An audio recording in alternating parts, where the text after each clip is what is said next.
But today for this Linnean Lens, I'm delighted to welcome Jack Ashby to talk about the thylacine.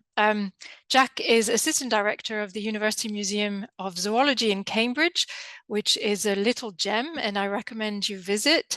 It's particularly impressive when you come in with a whale, I think, if I remember well. He is the author of Animal Kingdom, A Natural History in 100 Objects, and more recently in 2022 of Platypus Matters. He's currently working on a new book on behind the scenes at the world's natural history museums, and I'm very glad that he's included the Linnean Society in there, I think. Jack is passionate about Australia and its fauna, and has been exploring the colonial histories of the Australian mammal collections at the Museum of Zoology through Headley Fellowship, which is supported by the Art Fund. And I think amongst this collection is a specimen of thylacine, also called Tasmanian tiger. So when we were planning a Linnean Lens on John Lewin's painting of the thylacine, which is the subject of today's Linnean Lens, we immediately thought of Jack to present it. So thank you very much for coming in, Jack. Just before I let you begin this talk, just a few notes of housekeeping. There will be time for questions at the end of Jack's presentation. This is a webinar, so you cannot ask live questions. So please put all your questions in the Q&A box, which is at the bottom of your screen, and I'll parse and moderate them at the end of the talk. And also, the talk will be recorded and available on YouTube in a few days. And I think that's it. So over to you, Jack. Thank you.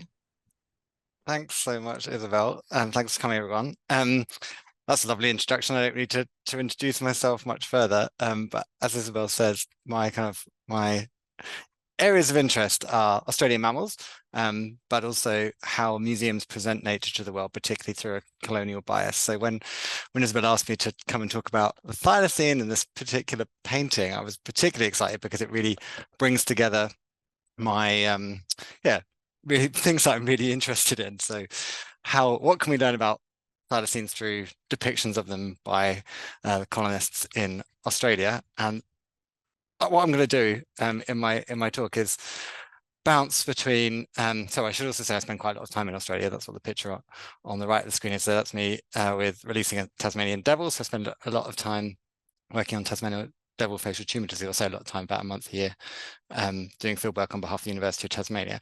So yeah, a lot of connections in my life to Australian mammals. What I'm going to do to try and draw out some of the stories today is spend a bit of time introducing the thylacine as an animal, and then dive into the artist and the artwork that we've got here in the Linnean Society and where it fits in the West's relationship with thylacines, and then moving on to the kind of the bigger story, I think, the why art and museum specimens and ways that thylacines and other Australian mammals were represented, how it feeds into the story of their tragic extinction. So to begin with, what is a thylacine? They are, if you ask me, perhaps the second most exciting, interesting animal that's ever lived after the platypus. They were the largest marsupial carnivore of modern times. So they are marsupials. So they are in the same large group of mammals as kangaroos and wallabies and wombats, and slightly more closely related to Tasmanian devils and quolls and numbats, but not very close related to any of them. So the closest relatives are those other Australian carnivores, and the numbat at about 30 million years distant. They have a lot of really interesting historical and evolutionary ley lines cross with the thylacine. So not only were they the largest marsupial carnivore of modern times, but they're also a major icon of extinction today. So they were driven to extinction, as we'll discuss, very recently. So this is the last known individual. It was photographed here in 1936, just 5 months before the last known individual died. So this is a photo in a zoo in Hobart, in Tasmania. And that's certainly not when they did go extinct, but I guess we'll come back to that. And when Britain invaded mainland Australia in 1788, they were only known in Tasmania. That's why we call them Tasmanian tigers, called tigers obviously because they're stripy. But prior to that, they did live on mainland Australia. So conceivably the most impressive piece of art or exciting piece of art I've ever seen with my own eyes is this rock art of a thylacine taken in Ubir in Kakadu in the Northern Territory, so very, very far northern Australia. Thylacines lived on the mainland until about 3,200 or so years ago, which coincides with when dingoes were introduced to Australia. Dingoes never made it to Tasmania, so that's presumably why they clung on there. But the fact that they are depicted in Indigenous rock art is just, I think, mind-blowing. We don't know how old this painting is, but Indigenous Australian people have been in Australia for at least 50,000 years. So they used to be in Tasmania, they used to be in mainland Australia, but since about 3,200 years ago, just in Tasmania. This video was taken in the 1930s in that zoo in Hobart, 1933. It's been artificially colorized. So this isn't the natural color of the video, but it is a pretty good rendering of the color of the animal. And what the kind of really interesting story that people pick up on thylacines, other than the fact that they are such a, the fact that we have video footage of an extinct animal, I think is pretty astonishing in itself.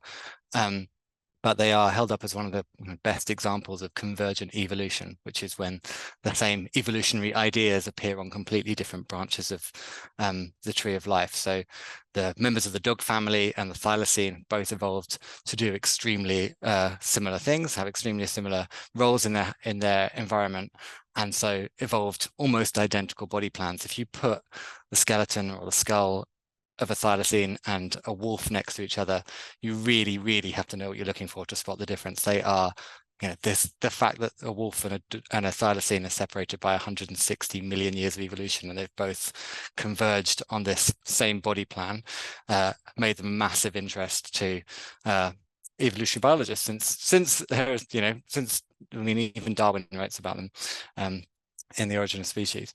So I want you to remember what that animal looked like, because when we come to the painting, it's going to become important to think about. So I'll play the video again while I'm talking.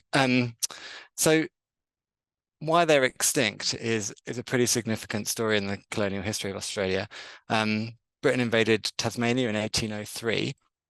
And the primary industry at the time, other than the fact that it was Britain's largest penal colony, was the sheep industry. So in 1803, I think 30 sheep were introduced to try and start off a sheep industry. Almost immediately, the thylacine, as well as Tasmanian Aboriginal people, were blamed for killing sheep and causing, putting the entire sheep farming industry at risk. And by 1830, so just 27 years after the original invasion, a bounty was put on the thylacine and indeed also on Tasmanian Aboriginal people. And so it's a very unusual example of effectively of a deliberate extinction. So the British colony in Tasmania, or Van Diemen's Land as it was at the time, really worked to extirpate the thylacine. As I say, a bounty from was a private bounty in 1830, but the government added their own bounty in 1888. So as I said, this individual died in 1936. There have been no official sightings of a thylacine since. So there's been no verified video, no carcass found since 1936, but it's certainly not the case that thylacines did go extinct in 1936. They would have hung on for perhaps decades, and in fact the best modeling for when they went extinct is around the 1990s, turn of the millennium. So the idea that many of us watching were alive whilst thylacines were alive, or indeed in Tasmania while thylacines alive, is kind of mind-blowing to me. Prior to that, it was assumed they died out pretty quickly after 1936. So that is the thylacine. Really, a lot of I didn't show you this. A lot of, as I say, historical ley lines. This bounty system resulted in killing. Well, there were almost 3,000 bounty claims. There were probably never more than a few thousand thylacines in the whole of Tasmania. There were claims that despite that, thylacines were killing 20 or 30,000 sheep a year, or were capable of 20 or 30,000 sheep a year, 20,000 sheep a year. Certainly not the case. It's now known that thylacines would have had no appreciable impact on the sheep farming industry. So despite the fact this is a deliberate extinction, it is one that was done just with the wrong information, that the sheep farming lobby really pushed for this bounty and for the persecution of the animal for no reason whatsoever. Unfortunately, it was mainly the kangaroo dogs, the dogs that the settlers had brought with them, that ended up driving that ended up damaging the sheep farming industry, and the thylacines got the blame. So that's the kind of the context of why this animal is interesting. It is now a massive state icon, as well as an icon of extinction. So you can't walk down the street in Tasmania without seeing a thylacine, simply for the fact that they're on the car number plates of all cars made in the last decade or so in Tasmania. One of the main beers in Tasmania has thylacines as its logo. Every town has a mural of a thylacine in it, where it's a real huge part of the Tasmanian psyche today. So I'm now gonna, I think, switch over to the painting. So I need to stop sharing, and hopefully Will can give us a nice view of this painting that is here in the Linnean Society. It's here next to me, and I'm very excited about it. So this is a quick teaser. I'm not going to spend too long on this painting right now. We're going to come back to it, but I just want to point out that this is not a good painting of a thylacine. And one of the questions I'm going to be exploring is why not? And the first possible reason is that the artist was simply bad at painting. And I'm going to demonstrate that that's absolutely not the case. This is a bad painting of a thylacine, but it's definitely not a bad painting.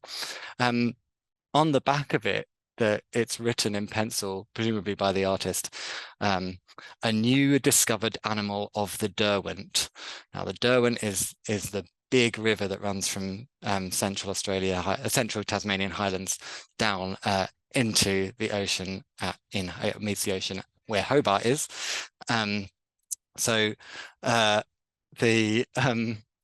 What's interesting to me is that the artist didn't know the name of the animal that he was painting, and we'll come back to why that is interesting. So he labels it, as I say, a new discovered animal of the Derwent. He doesn't call it by any of its English or scientific names that the colonists gave it. Now, who was the artist? John William Lewin painted this. He was an incredibly important figure in the history of Australian colonial art. He was a British-born artist, a naturalist, son of the artist William Lewin, who was a fellow of the Linnean Society, and his son, John William Lewin, contributed to William Lewin's artworks, contributed artworks to his publications on British birds. Now, John William Lewin, who painted the thylacine here, had always planned to visit New South Wales and was set up with various kinds of patronage by different parts of the British Empire, including instructions from the Duke of Portland to the Governor of New South Wales, John Hunter, to ensure that Lewin was looked after during his time there. Have you ever planned a trip where you intend to meet your friend or family on the train and then got really stressed by the fact that you were waiting there and they hadn't turned up yet, and were they going to turn up in time?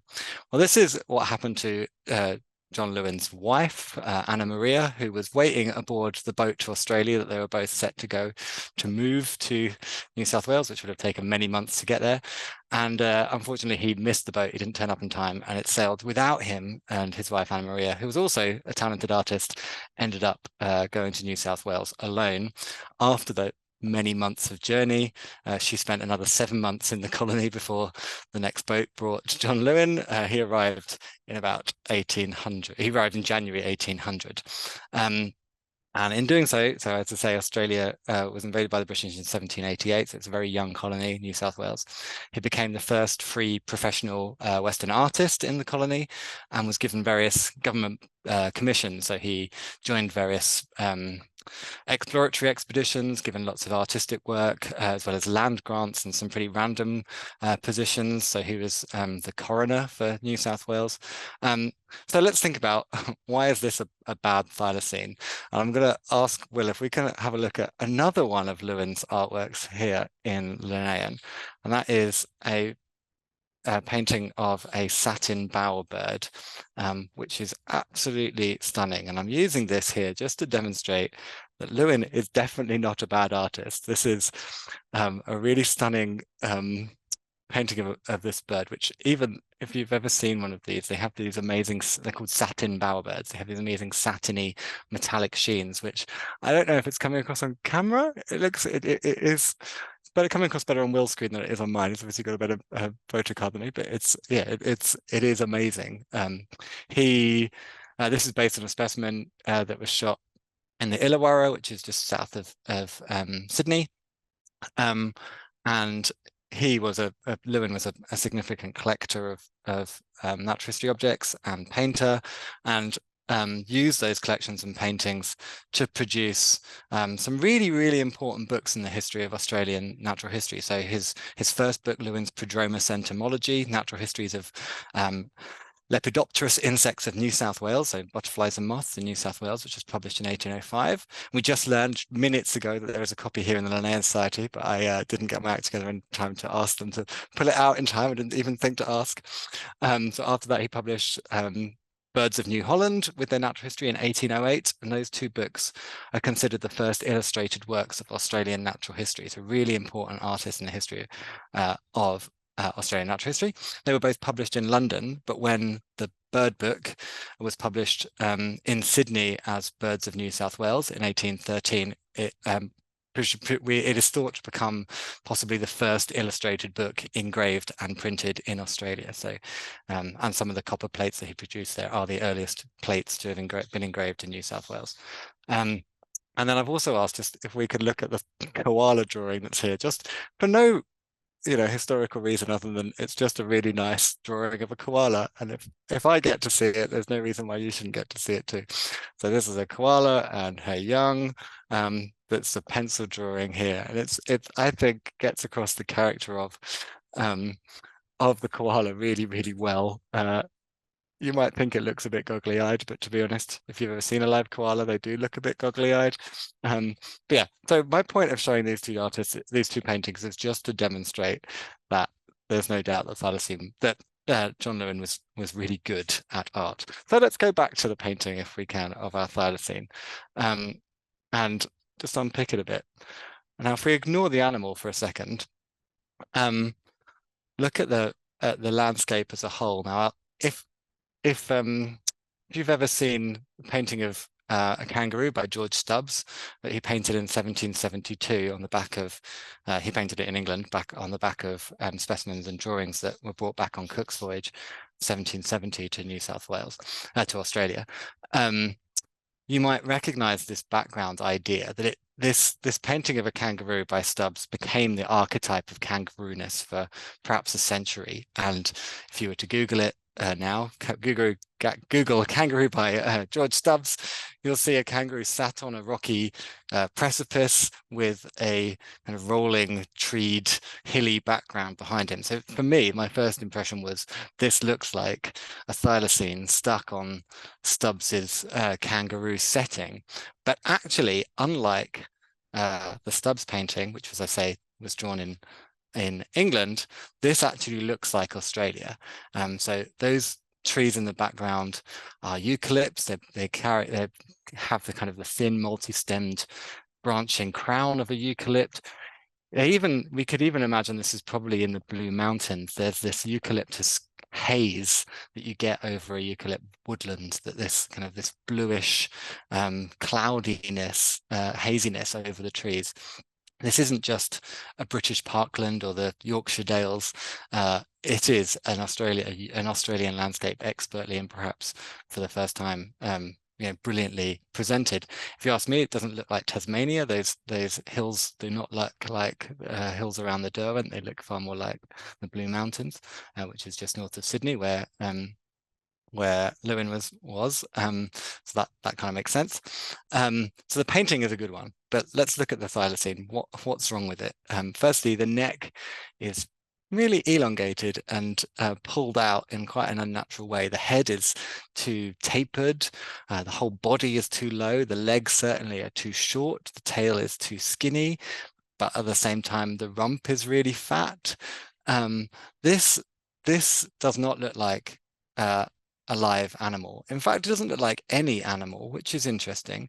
So Lewin never went to Tasmania. He tried, but his boat got turned around. And so how did he draw this? Now, the date, you might think it's easy. He just had a carcass or another drawing of one.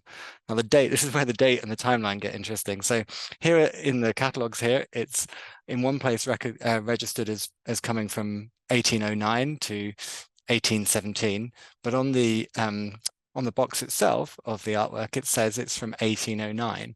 Now that would be incredibly early for a drawing of a thylacine. They don't know where that date comes from here. It's not on any of the it's not written on the painting or any of the associated catalogue number information here. But some of the staff here have guessed that number possibly comes from a wrapper, so the artwork's original wrapper that is no longer here. But at some point, this date of possibly circa 1809 was inserted, with a bit of doubt going up to 1817. Lewin died in 1819, so it can't be later than that. So 1809 has arrived from somewhere. Now, what I will say is this animal is to me obviously dead. But more than that, it appears to be taxidermy. There's no reason why, if someone were drawing a whole dead thylacine, it would appear like this animal here. It would appear, if obviously a dead thylacine is still the same shape as a live thylacine. So conceivably it could just be an empty skin, but I think there are some odd decisions in making this thylacine into this shape that suggests to me it's taxidermy. Will just said, yes, it looks like it's about to topple over, which I think is absolutely right. It looks unnaturally taxidermy-like.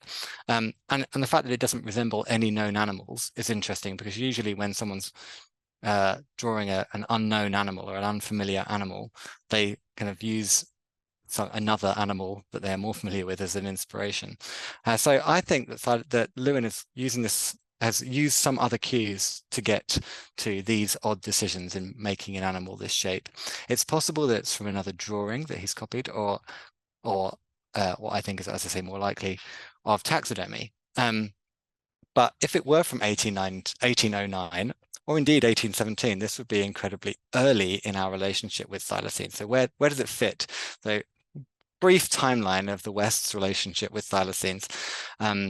One of the naturalists on Bruni d'Entrecasteaux's French voyage around Van Diemen's Land in 1792 described seeing a big dog, a gros chien, in Tasmania. His name was Labillardiere.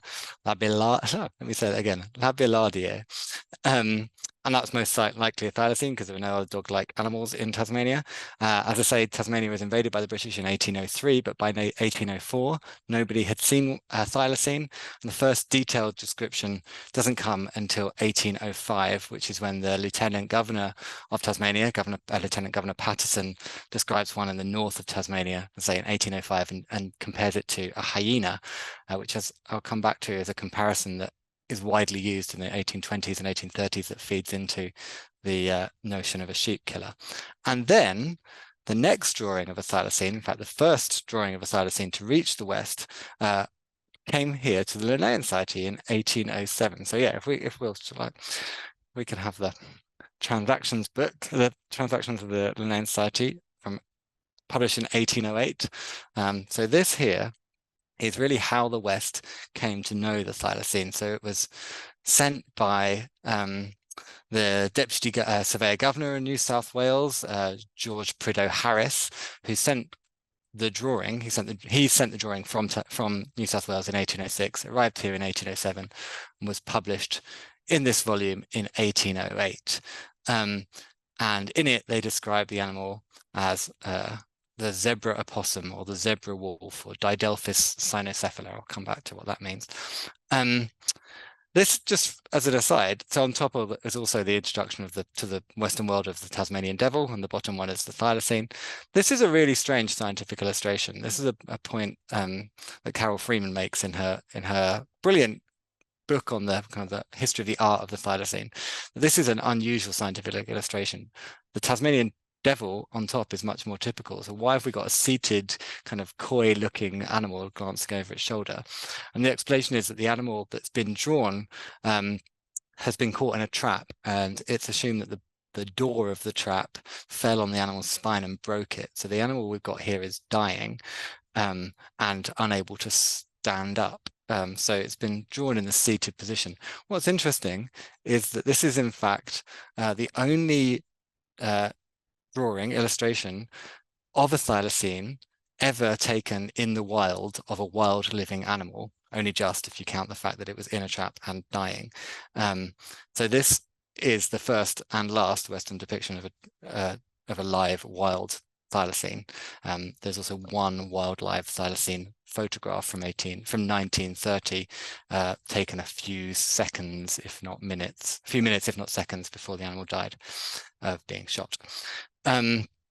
So what's interesting is this is published in 1808, and Lewin in New South Wales didn't know the name of the animal he had drawn. So that suggests to me that it is likely the Lewin painting is likely to have been drawn early. It lends weight to the 1809 idea. So by the time of this drawing, in the transactions in the Linnean, only 2 thylacines had been caught by the colonists, and that was still the case in the early 1820s.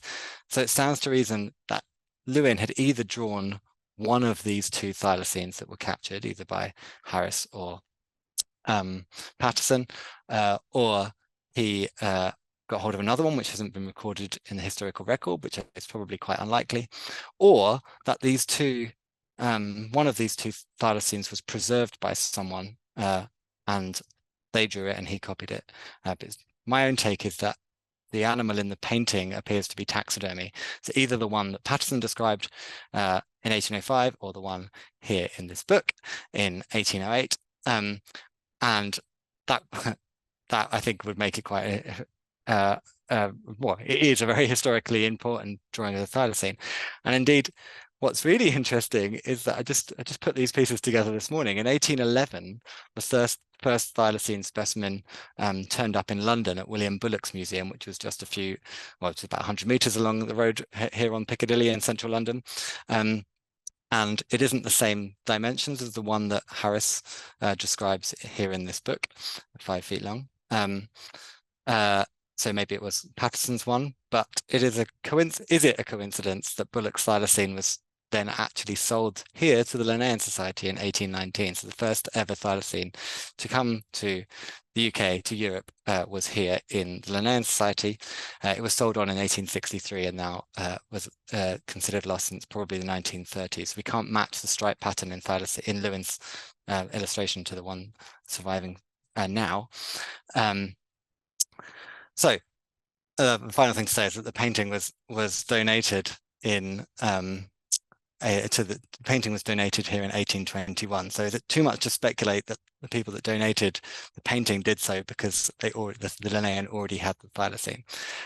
Just before we move on, just something on naming here. So it says, if you can read it on the screen, it says Didelphis cynocephala. So Didelphis, we're in the Linnean Society, so we really should talk about binomial naming. Didelphis was the name given to opossums, American opossums, which were the first marsupials known to the West since the 16th century. And early on, pretty much every marsupial was given the Didelphis name. Cynocephala, so Didelphis means 2 wombs. That's thought to be because of 1 womb on the inside and 1 womb on the outside, but actually marsupials have 2 wombs on the inside, so that's a bit confusing. When I say womb on the outside, I mean pouch. So cynocephala means dog-headed. We now know the thylacine since 1824 as not Didelphis, but Thylacinus cynocephalus. People have traditionally translated Thylacinus to mean pouched dog, thyla meaning pouch, kynos, K-Y-N-O-S, being Greek for dog. Sorry, thyla meaning pouch, did I say that? Thyla meaning pouch, kynos meaning dog. However, thylacinus is spelled Thylacinus, which to me means pouch-like, not dog, not pouch dog. Anyway, we have the pouch-like dog head is the thylacine.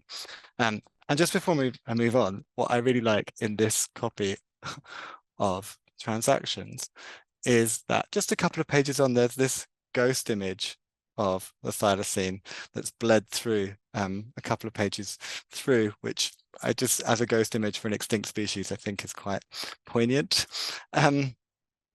Okay, so now I'm going to come back to my PowerPoint.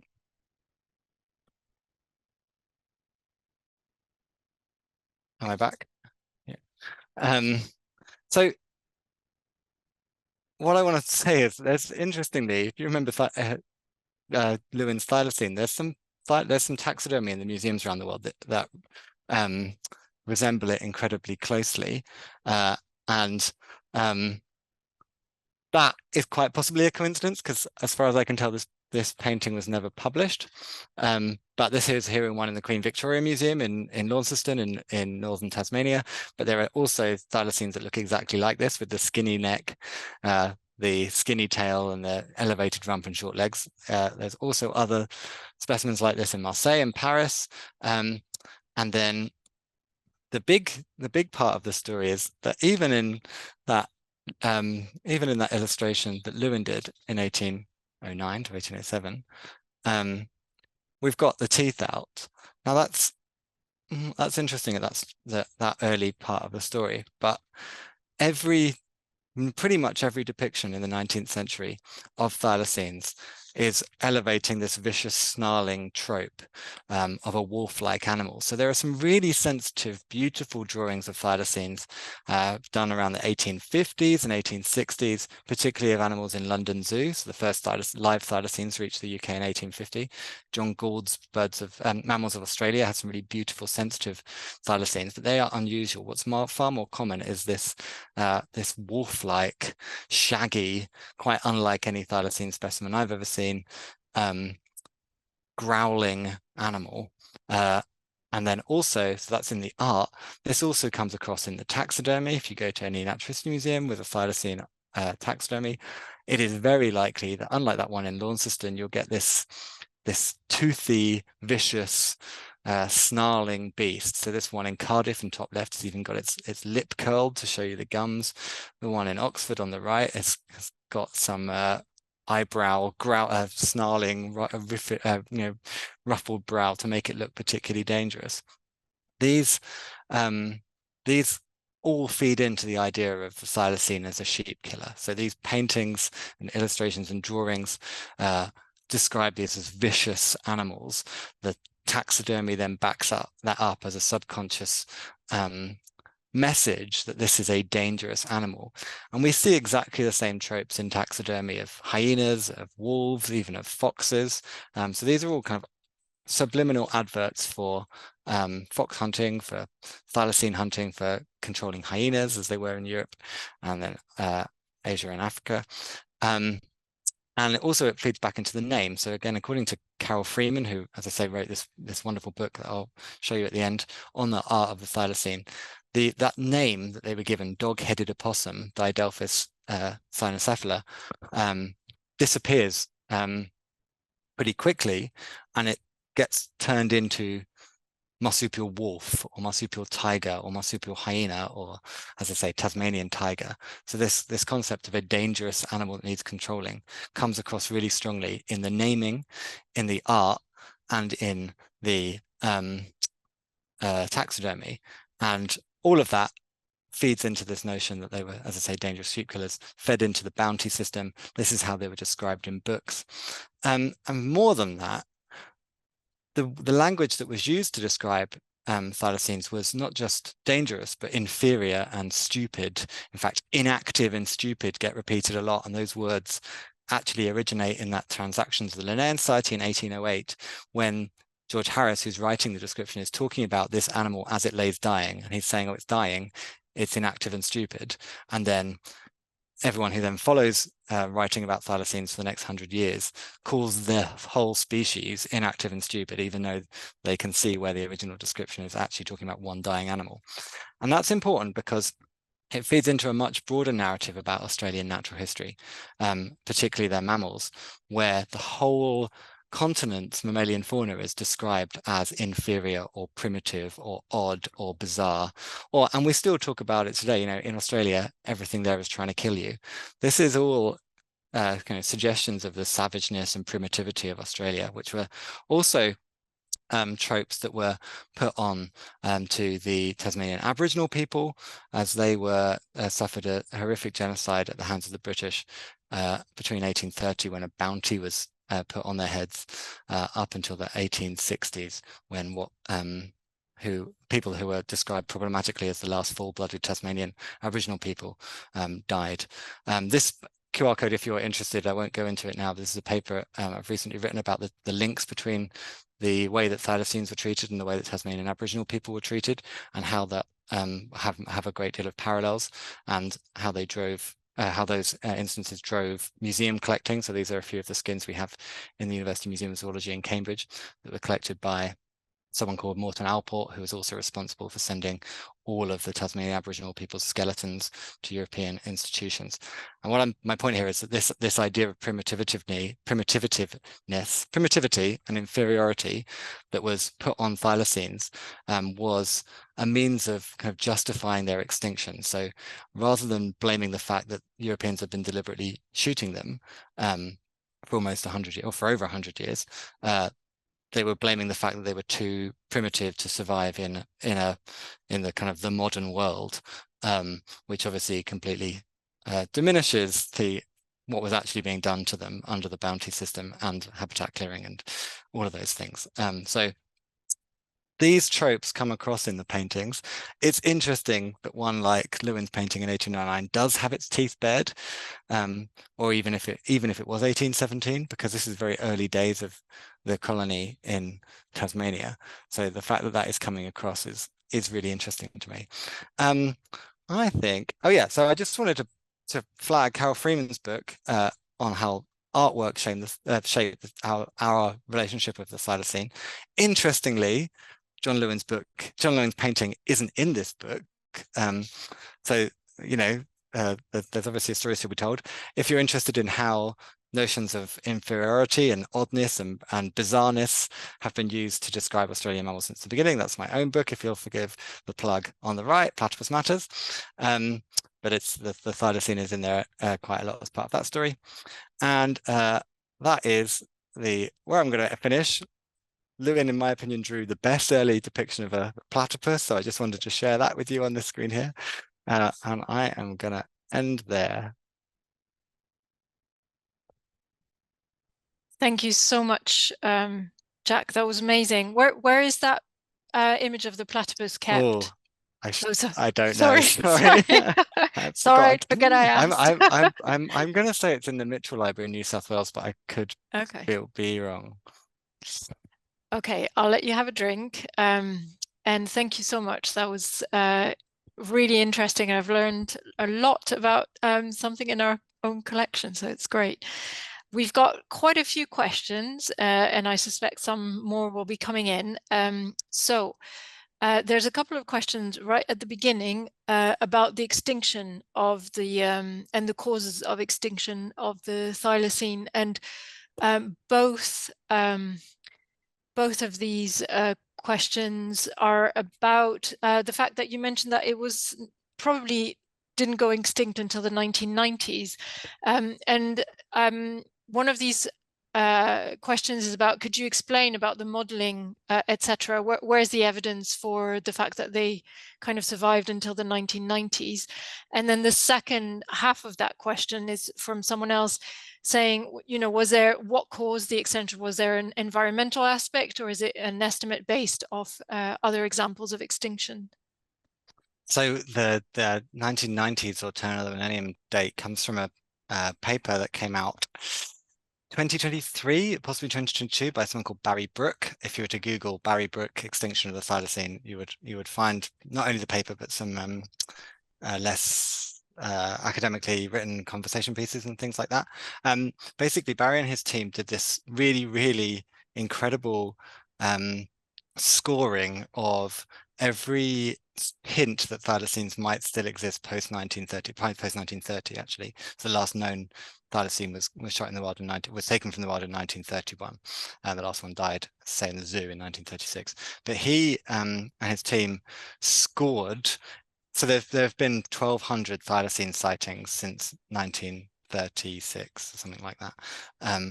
None of them, as I say, have been photographed. None of them have, well, that's almost, none of them have produced any bodies or things like that. And Barry Brook and the team at the University of Tasmania and elsewhere scored them for the kind of how likely these sightings were to be accurate. Let's take it as read that the last thylacine wasn't the last thylacine in the zoo. So at some point the last animal has to have been out there, and he scored them based on things like how many people reported the same animal in the same place at the same time. What was the expertise of the animal? Was it an old trapper or a national parks officer, or someone that would have been very, very familiar with the animal rather than just the back end of a wallaby poshing into the bush, which it's very easy to convince yourself you've seen a thylacine in Tasmania.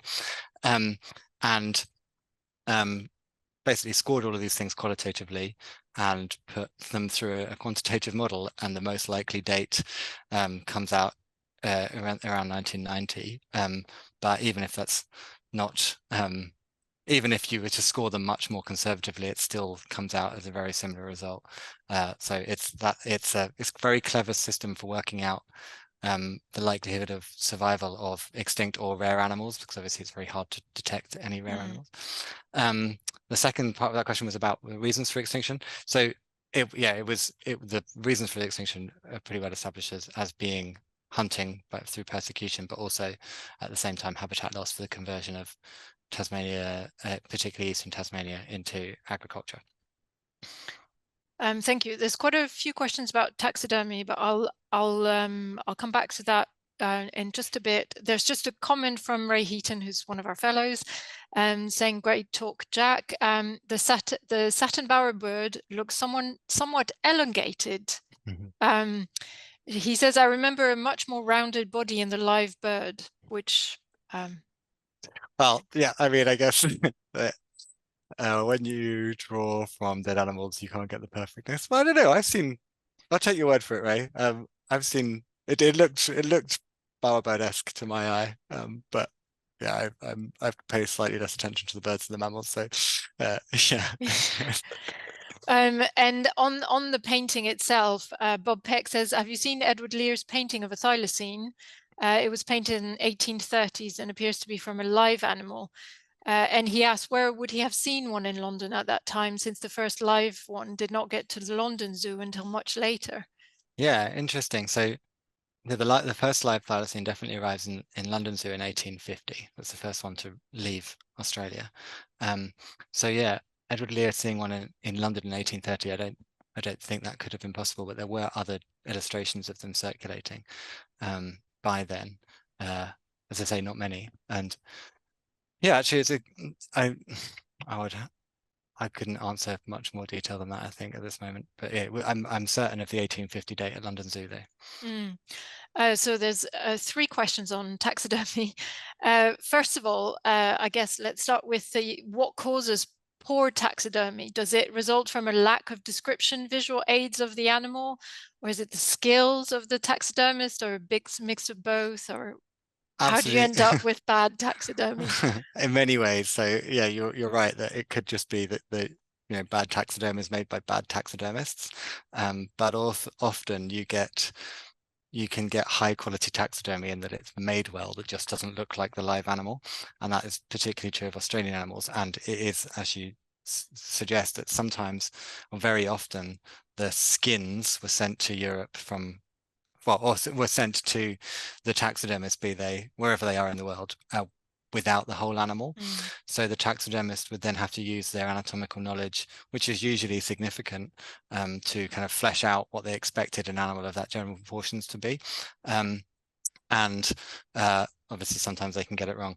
So what the other significant factor is, why I showed that picture of the thylacine in Launceston Queen Victoria Museum and then said that there were two similar ones in Paris and Marseille, is that what happens is that the taxidermy, particularly of hard to find animals, is done from drawings, and if the drawings are done from bad taxidermy, they just keep repeating each other's errors. So taxidermy inspires art, then art inspires taxidermy, and then people copy the errors. So you end up getting these bizarre looking animals that are not necessarily done by an incompetent taxidermist, they're just using the wrong source.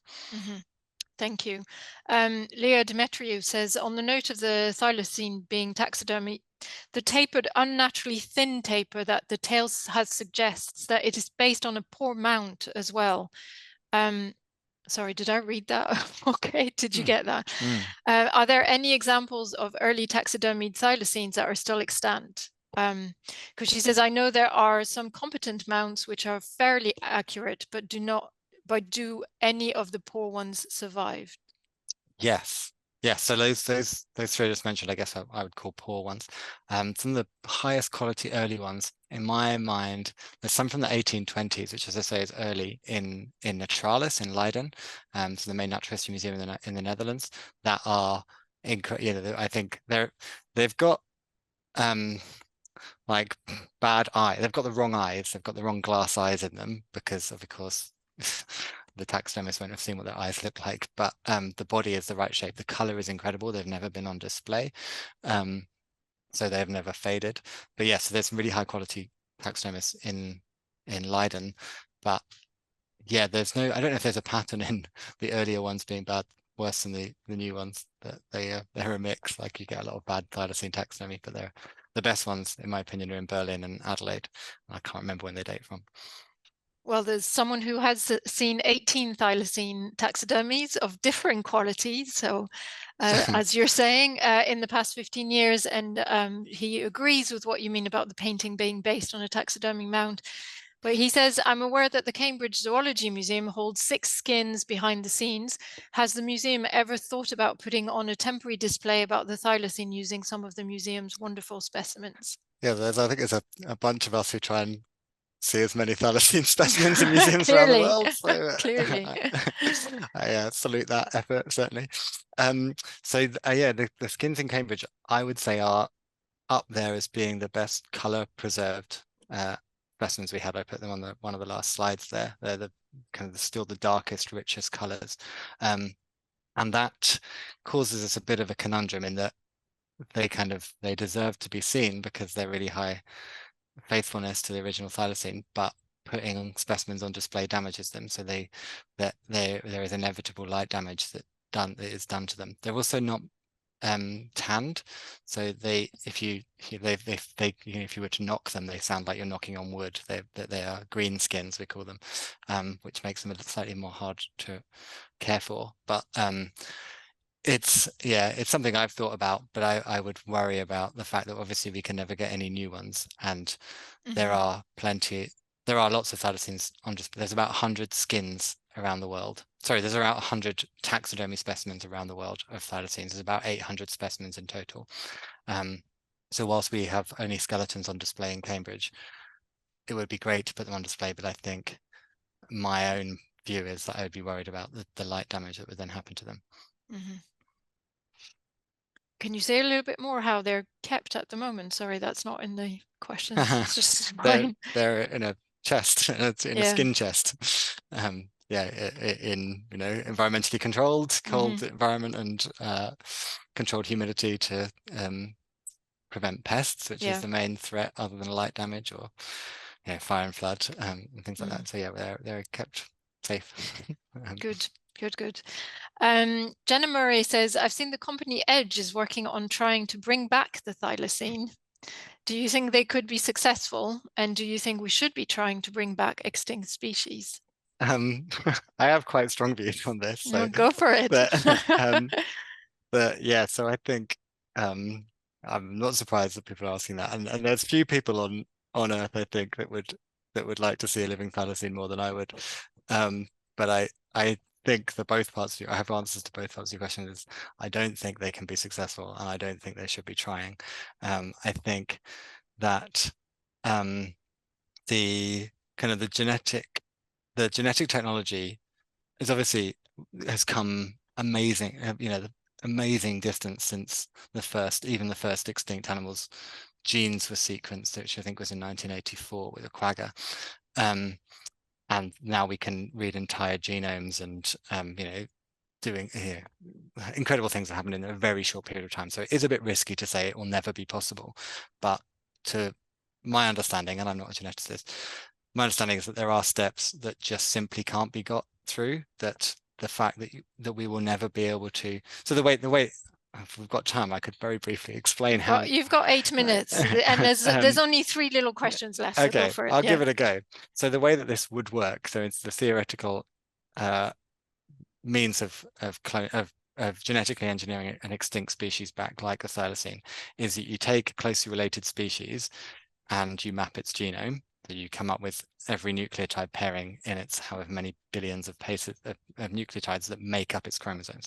You put them on a computer screen, and then you do exactly the same thing for the extinct species, and you spot where the differences are, and then you create artificially the bits that are different, and then you cut out the bits of the living animal's genome, and you cut in the bits that are different. So you are, rather than having to build from scratch a genome of an extinct species, you're just editing a recently extinct animal, a living animal genome where it differs. Now that has never been done for more than, that technology has never been done for at anywhere near the scale. So it is possible to cut out genes, but the numbers of times you'd have to do it would be hundreds of thousands of times more than has ever been done. That may be get-aroundable, that may be fixable, but the problem is that, there are many problems, but the step in it that seems unfixable to me is that because genomes repeat so many times, and you can't work out how many repeats there are, if there's a difference, you don't know how many differences, how many times that repeat is come across, and you will never be able to match a certain percentage of the genome, the two genomes, and those bits of this that you can't match have been shown to be the most important because they are the defining characteristics of what makes the species different. So I think that I can't see how that technology will be got around. And some people say, well, maybe 95% thylacine is close enough. I'm not one of those people. And if there are 10 million ways to spend $10 million in Australian mammal conservation, and this isn't how I would spend it. There are tried and tested controls of invasive predators, invasive herbivores, habitat loss, that we should be putting those money on. And even the idea of de-extinction is dangerous because it weakens the message that extinction is forever. And if we convince people that, oh yeah, it's fine, we don't have to worry about that, we'll just bring them back, I think that's, given that it doesn't work, is a very risky. And even if it did work, it would never work on the scale it needed to reverse the losses that obviously the world is facing at the moment. But I mean, what I should say is they will certainly make some discoveries that will help in other aspects of conservation, but de-extinction is probably beyond it. Thank you. There's 2 little comments that I'll leave for the end. The last question is, do you know if there's much research in the thylacines that were sent to London Zoo, and whether there's a lot of archives about that? Yeah, they're relatively well written about. What's it called? I think it's called the Thylacine Museum. It's a brilliant website that has pages on all of the thylacines that are in captivity.